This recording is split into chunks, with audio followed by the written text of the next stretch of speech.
Hello everyone, आप देख रहे हैं legal vocabulary series English to Hindi translation का पार्ट 12।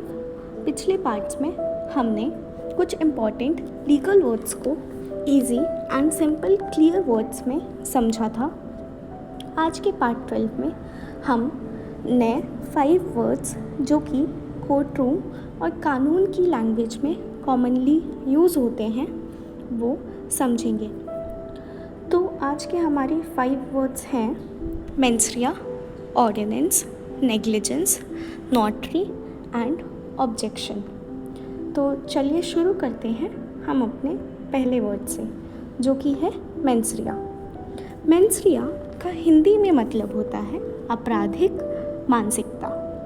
ये एक लैटिन शब्द है जिसका अर्थ है आपराधिक मानसिकता या दोषपूर्ण मंशा। ये किसी अपराध को साबित करने के लिए आवश्यक तत्व है जिसमें यह दिखाया जाता है कि आरोपी ने जानबूझकर और मंशा से गैरकानूनी कार्य किया। यानी किसी को अपराधी तभी माना जाएगा जब उसने काम केवल किया ही नहीं बल्कि करते समय उसकी मंशा भी गलत हो। इसको अक्सर गिल्टी माइंड भी कहते हैं। और मेंसरिया के कुछ टाइप्स होते हैं, जैसे पहला इंटेंशन यानी मंशा, जानबूझकर किसी कार्य को अंजाम देना, जैसे हत्या के लिए स्पष्ट योजना। दूसरा नॉलेज यानी ज्ञान, गैर कानूनी परिणामों का ज्ञान होते हुए भी कार्य करना, जैसे किसी वस्तु की चोरी करते समय इसके अवैध होने का ज्ञान।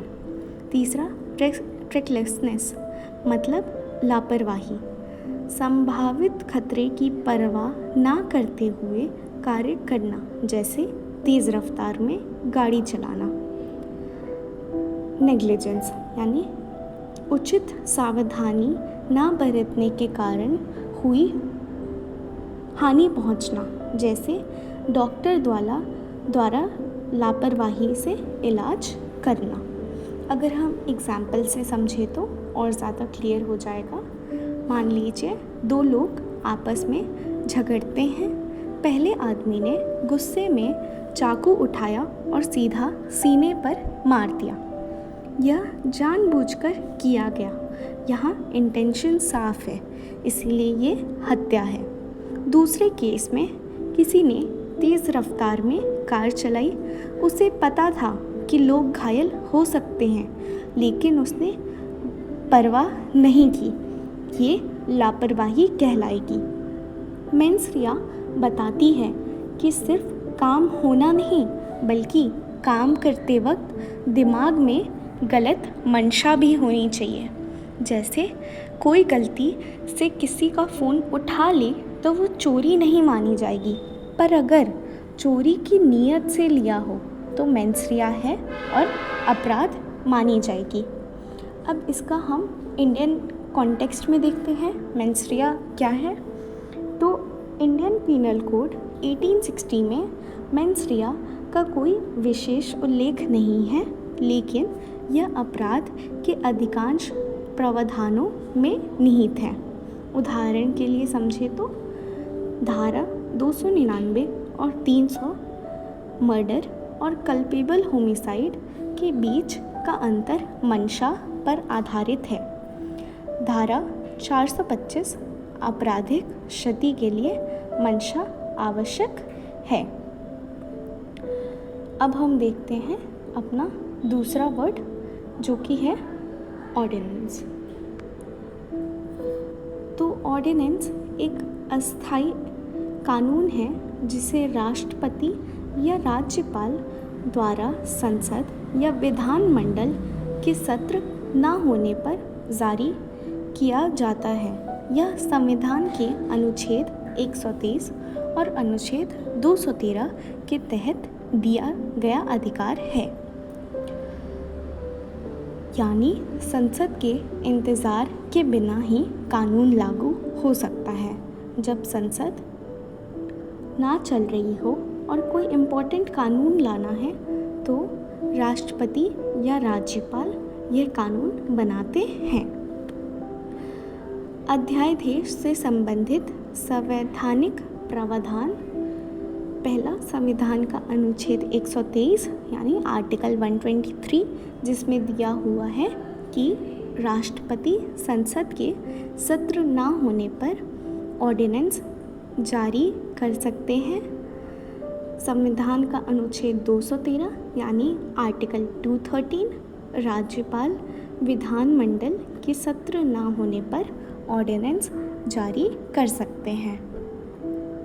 इसकी अवधि यानी टाइम पीरियड, तो ऑर्डिनेंस अधिकतम 6 महीने तक प्रभावी रहता है। यदि संसद या विधानमंडल का सत्र शुरू होने के 6 सप्ताह के भीतर इसे पारित नहीं किया जाता तो यह स्वतः समाप्त हो जाता है। अब इसकी कुछ कंडीशंस हैं, जैसे पहला, संसद या विधानमंडल का सत्र ना होना, ऑर्डिनेंस जारी करने के लिए तत्काल आवश्यकता होनी चाहिए। जैसे उदाहरण के लिए कोविड पैंडेमिक के दौरान सरकार ने तुरंत एक नियम लागू करने के लिए ऑर्डिनेंस जारी किया ताकि बिना संसद के इंतज़ार के काम शुरू हो सके। बाद में संसद में उस बिल के रूप में पास कराया गया। अब हम देखते हैं अपना तीसरा वर्ड, जो कि है नेग्लिजेंस। नेग्लिजेंस एक कानूनी सिद्धांत है जिसमें किसी व्यक्ति द्वारा उचित सावधानी और ध्यान न बरतने के कारण दूसरे व्यक्ति को हानि पहुंचती है। इसे एक अवैध कृत्य माना जाता है जिसमें व्यक्ति ने अपनी जिम्मेदारी में लापरवाही की होती है, यानी जिम्मेदारी होते हुए भी ध्यान ना देना और किसी को नुकसान पहुंचा देना। अब नेग्लिजेंस में कुछ इम्पॉर्टेंट एलिमेंट्स होते हैं, जैसे पहला, ड्यूटी ऑफ केयर, सावधानी का कर्तव्य, मतलब किसी व्यक्ति पर दूसरे व्यक्ति की सुरक्षा या कल्याण के लिए जिम्मेदारी का होना। दूसरा, ब्रीच ऑफ ड्यूटी, कर्तव्य का उल्लंघन, उक्त जिम्मेदारी का पालन नहीं करना या लापरवाही से कार्य करना। तीसरा, कॉसेशन, कारण संबंध, उल्लंघन का परिणाम सीधे तौर पर हानि का कारण बनना।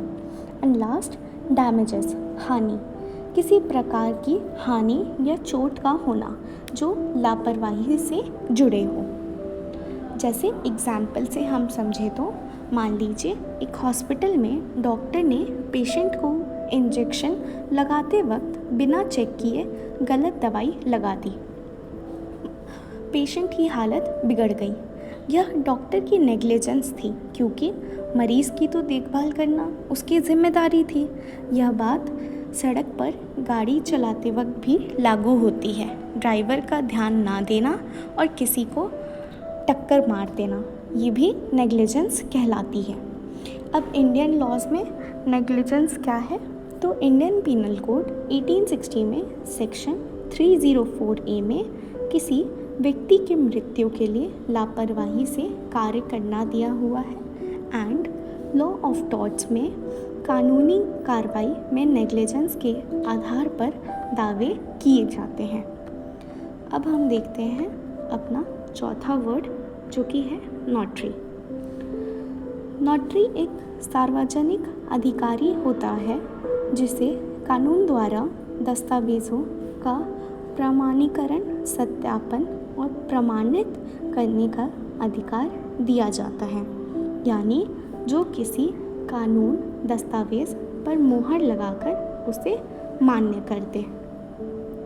अब नोटरी के कुछ रोल्स होते हैं, जैसे पहला, दस्तावेज़ों का सत्यापन, मतलब वेरिफिकेशन ऑफ डॉक्यूमेंट्स। दूसरा, शपथ पत्रों और हलफनामों का प्रमाणन। फिर तीसरा, कानूनी दस्तावेज़ों की प्रतिक्रियाओं का प्रमाणीकरण, वसीयत अनुबंध और अन्य कानूनी दस्तावेज तैयार करना। एंड लास्ट, गैर न्यायिक मामलों में गवाह के रूप में कार्य करना। एग्जाम्पल से समझे तो मान लीजिए एक आदमी ने अपने घर का बिक्री एग्रीमेंट लिखा, लेकिन कोर्ट में पेश करने से पहले वह दोनों पक्षों को लेकर नोटरी के पास गया।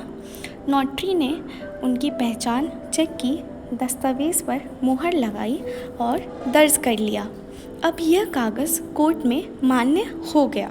अगर बिना नोटरी के होता तो उसकी वैधता पर सवाल उठ सकते थे।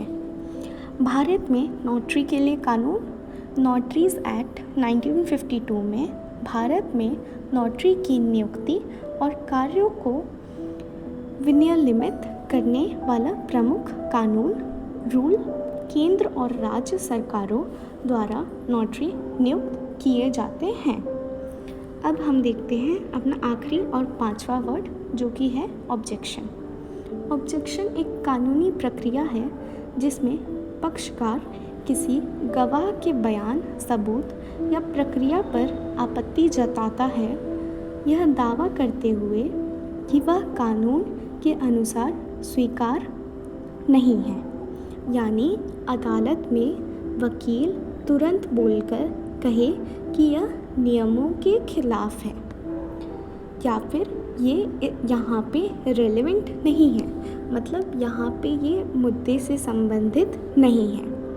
अब ऑब्जेक्शंस के भी कुछ टाइप्स होते हैं, जैसे पहला रेलेवेंस, मतलब सबूत या बयान का मुद्दे से संबंधित ना होना।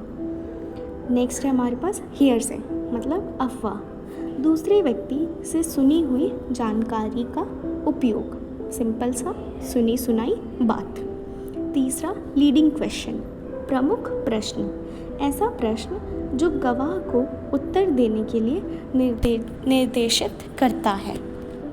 नेक्स्ट है हमारे पास स्पेक्यूलेशन, अनुमान, गवाह का तथ्य के बजाय अनुमान लगाना।